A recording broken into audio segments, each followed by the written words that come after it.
Punerkulam Cherai government U P സ്കൂളിലെ ഹരിത club അംഗങ്ങളും അധ്യാപകരും സമുദ്ര വാരാചരണത്തിന്റെ ഭാഗമായി പെരിയമ്പലം ബീച്ചിൽ ബോധവൽക്കരണ പ്രവർത്തനങ്ങൾ നടത്തി.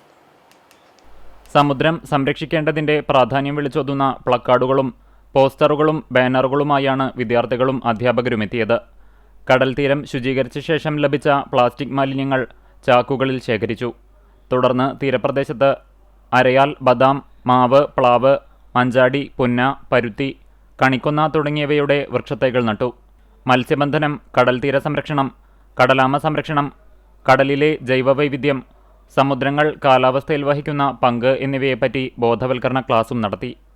സമുദ്രവാരാചരണ പരിപാടി ഉദ്ഘാടനം ചെയ്തുകൊണ്ട് ഗ്രാമപഞ്ചായത്ത് പ്രസിഡന്റ് ഹസൻ തളികശ്ശേരി കടലറിവുകൾ പങ്കുവച്ചു. പഞ്ചായത്ത് വിദ്യാഭ്യാസ ആരോഗ്യ standing committee chairman K H. Abid അധ്യക്ഷത വഹിച്ചു. ദേശീയ ഹരിതസേന ജില്ലാ കോർഡിനേറ്റർ എൻ.ജെ. ജെയിംസ് ബോധവൽക്കരണ ക്ലാസ് നയിച്ചു. പഞ്ചായത്ത് വികസന standing committee chairman K P. Dharman, ഗ്രാമപഞ്ചായത്ത് അംഗം സീന സുരേഷ്, ആസൂത്രണ സമിതി ഉപാധ്യക്ഷൻ അഷ്കർ അറക്കൽ, SSG ചെയർമാൻ റാണ പ്രതാപ്, പ്രധാനാധ്യാപകൻ കെ.എൽ. മനോഹിത്, അധ്യാപിക Meena Paul, school staff K O. Sini എന്നിവർ പ്രസംഗിച്ചു. ഹരിത ക്ലബ്ബ് അംഗങ്ങളായ വിദ്യാർത്ഥികൾ നേതൃത്വം നൽകി.